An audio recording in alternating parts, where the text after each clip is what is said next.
Shalom, salam sejahtera bagi Bapak Ibu Saudara-saudara, anak-anak yang dikasihi oleh Tuhan Yesus Kristus.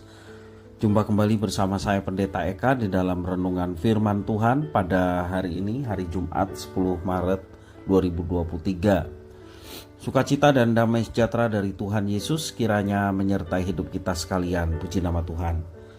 Sampai pada pembacaan firman Tuhan hari ini, yakni kitab Yeskiel pasal yang ke-45. Kiranya firman Tuhan memberkati kita sekalian.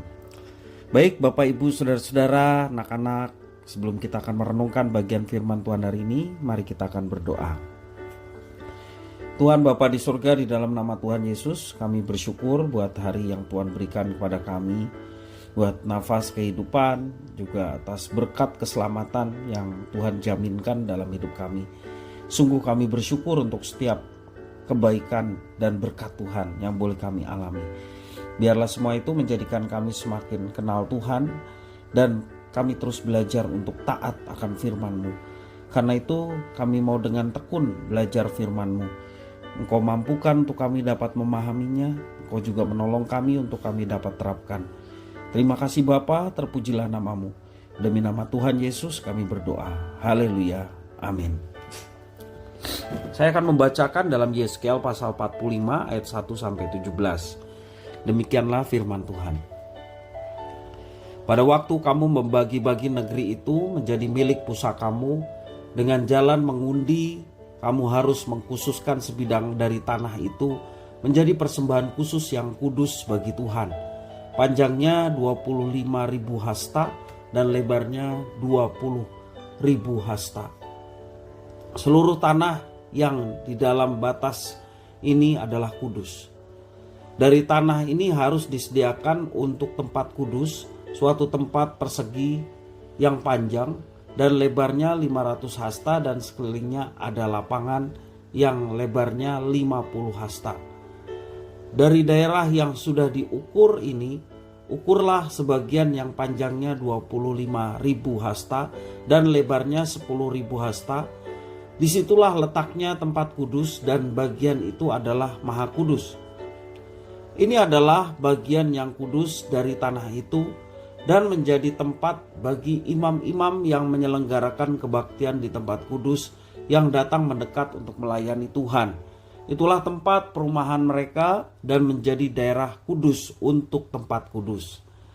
Yang 25.000 hasta panjangnya dan 10.000 hasta lebarnya harus menjadi milik orang-orang Lewi yang mendapat tugas pelayanan dalam bait suci.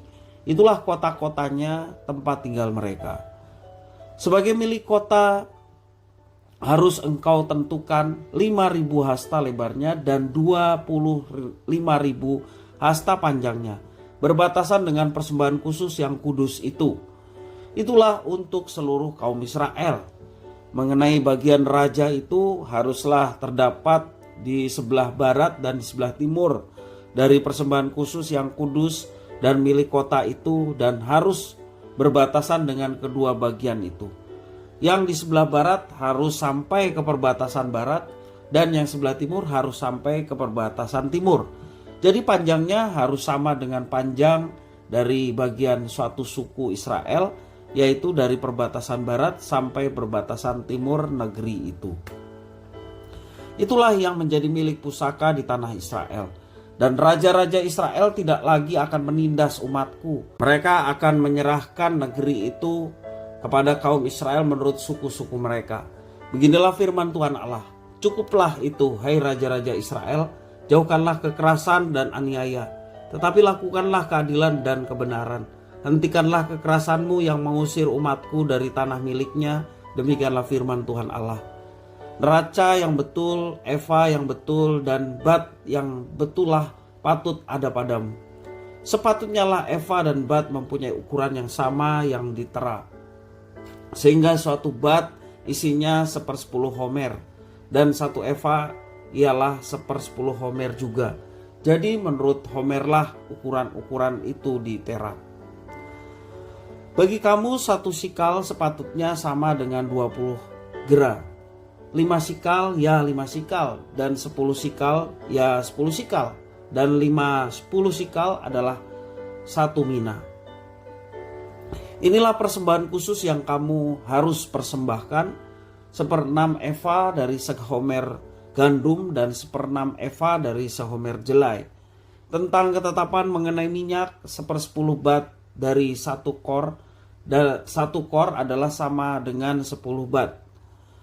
Seekor anak domba dari setiap 200 ekor milik suatu kaum keluarga Israel, semuanya itu untuk korban sajian, korban bakaran dan korban keselamatan untuk mengadakan pendamaian bagi mereka. Demikianlah firman Tuhan Allah. Seluruh penduduk negeri harus mempersembahkan persembahan khusus ini kepada raja di Israel. Dan rajalah yang bertanggung jawab mengenai korban bakaran, korban sajian, korban curahan pada hari-hari raya, bulan-bulan baru, hari-hari Sabat, dan pada setiap perayaan kaum Israel. Ialah yang akan mengolah korban penghapus dosa, korban sajian, korban bakaran, dan korban keselamatan untuk mengadakan pendamaian bagi kaum Israel. Bapak Ibu Saudara-saudara yang dikasihi oleh Tuhan, dari pembacaan firman Tuhan hari ini kita belajar bagaimana bangsa Israel beribadah kepada Tuhan. Ya. Saat melangsungkan ibadah di bait suci yang baru, umat Israel harus memberikan 2 persembahan khusus. Apa persembahan itu? Yang pertama, sebidang tanah untuk bait suci dan kediaman para imam atau juga orang Lewi. Itu di dalam ayat 1 sampai yang kelima. Bait suci terletak di pusat dan dikelilingi oleh kediaman para imam. Seluruh wilayah bait suci dan perumahan para imam merupakan wilayah yang kudus. Berbatasan dengan wilayah kudus adalah wilayah kota dan tanah milik raja. Ayat 6 dan 7 ya mengatakan demikian. Penempatan kedua wilayah ini menekankan motif kekudusan Tuhan Allah Israel. Karena itu harus ada jarak antara kedua wilayah tersebut. Dan bait suci tentunya menjadi pusat kekudusan Tuhan yang hadir di tengah umatnya. Itu sebabnya manusia berdosa tidak boleh mendekat tempat kudus tersebut, apalagi menjamah benda-benda yang kudus yang ada di sekitar bait suci. Kita bersyukur kepada Tuhan melalui Kristus yang menjadi jalan pendamaian bagi kita dan Allah kita, orang berdosa, dan kesucian dan kekudusan Tuhan. Kematian Kristus telah mendamaikan kita orang berdosa dengan Tuhan Allah. Itulah rasa syukur yang boleh kita panjatkan kepada Tuhan. Melalui darah Kristus kita dapat menghadap Tuhan secara langsung melalui doa. Hal itu disebabkan oleh karena Kristus telah meniadakan jarak antara ruang kudus dan ruang maha kudus. Dalam Ibrani pasal 10 ayat 19 sampai 20 menjelaskan demikian. Jadi saudara-saudara, oleh darah Yesus kita sekarang penuh keberanian dapat masuk ke dalam tempat kudus, karena Ia telah membuka jalan yang baru dan yang hidup bagi kita melalui tabir, yaitu dirinya sendiri. Ya, Kristus telah meniadakan jarak antara ruang kudus dan ruang maha kudus. Alkitab Perjanjian Baru menjelaskan demikian, dan itulah rasa syukur yang kita mau panjatkan dan juga kesempatan untuk kita tidak menyia-nyiakan waktu yang diberikan Tuhan untuk hidup benar di hadapannya. Tuhan Allah yang kudus memanggil orang-orang percaya untuk menjadi umatnya yang hidup dalam kekudusan. Dalam amanat para nabi, respon terhadap panggilan tersebut diwujudkan dengan cara menerapkan keadilan sosial, keadilan ekonomi. Ya, ada kaitannya ya, dalam ayat 9 sampai 12 itu menjelaskan demikian bagaimana umat Israel yang harus menjaga kekudusan yang diimplementasikan dengan hidup yang menerapkan keadilan sosial dan keadilan ekonomi. Karena itu ibadah tidak terpisah dari perilaku sehari-hari yang adil, yang benar, dan yang jujur. Ibadah yang menjaga kekudusan tentunya disertai dengan sikap hidup sehari-hari yang juga kudus dengan hidup adil, benar, dan jujur.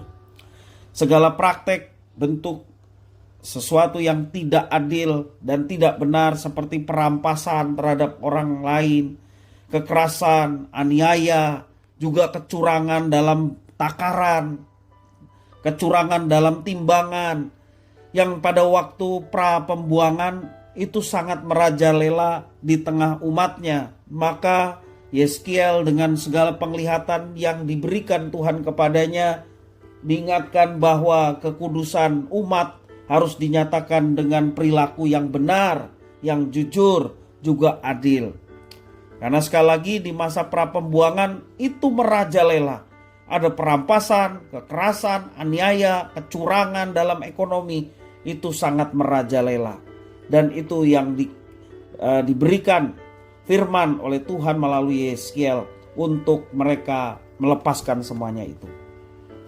Bapak Ibu Saudara, yang kedua, persembahan yang diberikan umat Israel, yakni persembahan berupa bahan-bahan untuk persembahan korban di bait suci. Korban-korban tersebut berfungsi untuk pendamaian bagi umat Allah. Semua bahan akan disalurkan melalui raja. Dikatakan ayat 16-17 mengatakan bahwa semua bahan untuk persembahan kurban bait suci disalurkan melalui raja. Para imam maupun pemimpin negara atau juga masyarakat biasa bersama-sama bertanggung jawab agar kehidupan umat Tuhan mencerminkan kekudusannya. Sekali lagi, kekudusan Tuhan terlihat juga tampak dalam kehidupan yang kudus dari umatnya. Bapak Ibu Saudara, sebagai perenungan kita umat Allah yang ada pada zaman ini, bagaimana sikap kita sebagai orang Kristen dapat berperan mencerminkan kekudusan Tuhan di dalam lingkungan kita, baik dalam lingkungan keluarga, dalam lingkungan tempat kita bekerja, tempat kita sekolah, dan juga lingkungan bermasyarakat kita. Apakah kita sungguh-sungguh mencerminkan kekudusan Allah yang ada di dalam diri kita? Mari kita senantiasa menjaga diri kita untuk senantiasa dipimpin oleh Roh Kudus. Allah yang kudus berkenan bersekutu dengan kita karena Roh Kudus yang tinggal di dalam diri kita. Mari kita senantiasa meminta pimpinan Roh Kudus sehingga dalam kehidupan kita pun berlaku kudus karena Roh Kudus yang memimpin. Tutur kata yang baik, tutur kata yang membangun, mencerminkan kekudusan kita sebagai umat Allah yang telah dikuduskan. Etos kerja yang baik, yang jujur, tidak tipu menipu, demikian juga bertanggung jawab dalam setiap pekerjaan yang dipercayakan, itu mencerminkan kekudusan yang ada di dalam diri kita sebagai umat tebusan. Juga menjauhkan diri dari perilaku-perilaku yang menyimpang. Itulah yang kita mau kerjakan sebagai umat Allah yang telah dikuduskan oleh darah Kristus. Bapak Ibu Saudara-saudara yang kasih oleh Tuhan, mari kita bersama-sama. Allah yang kudus bersekutu dengan kita melalui Roh Kudus yang tinggal dalam diri kita. Nyatakanlah kekudusan itu dalam sikap hidup kita setiap hari, sehingga nama Tuhan dipermuliakan melalui hidup kita. Kiranya firman Tuhan memberkati. Mari kita berdoa. Terima kasih Tuhan atas firman Tuhan. Mampukan kami untuk melaksanakannya. Demi nama Tuhan Yesus kami berdoa. Haleluya. Amin.